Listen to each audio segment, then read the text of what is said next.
सैनिक के बूट रेत के नीचे किसी सख्त चीज से टकराए। अगले ही पल उसका शरीर हजारों टुकड़ों में बिखर गया। उसका साथी सुन्न पड़ गया, दिमाग चकरा गया। अनजाने में वो आगे बढ़ा। क्लिक, दबाव में धातु की जानी पहचानी आवाज, एक और लैंडमाइन।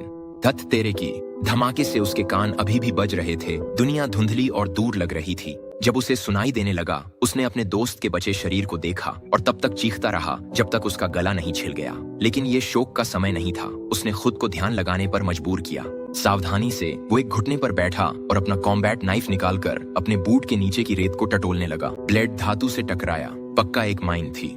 आसपास नजर दौड़ाते हुए उसे करीब 10 फीट दूर रेडियो दिखाई दिया। उसने अपने बूट के फीते खोले और अपने खुदाई के औजार से एक काम चलाऊ ग्रैपलिंग हुक बनाया। कई नाकाम कोशिशों के बाद उसने पूरी ताकत से उसे फेंका। झटके से उसका पैर माइन से लगभग उठ ही गया था, लेकिन चमत्कारिक रूप से उसने बैग को फंसा लिया। घंटों की मशक्कत के बाद आखिरकार उसने हेडक्वार्टर से संपर्क किया और अपनी स्थिति बताई। उनका जवाब सुनकर उसके रोंगटे खड़े हो गए।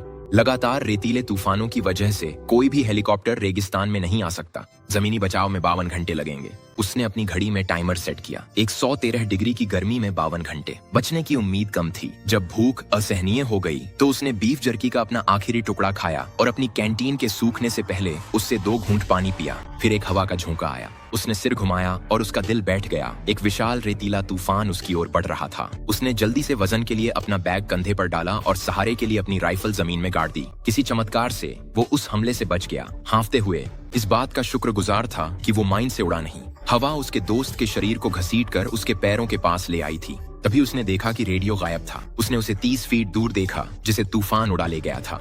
उसकी सारी उम्मीदें खत्म हो गईं। और तो और वो अपने साथी की कैंटीन पहले ही खाली कर चुका था। उसने हवा में कई गोलियां चलाईं और मदद के लिए चिल्लाया, लेकिन रेगिस्तान वीरान ही रहा। घंटे बीत गए।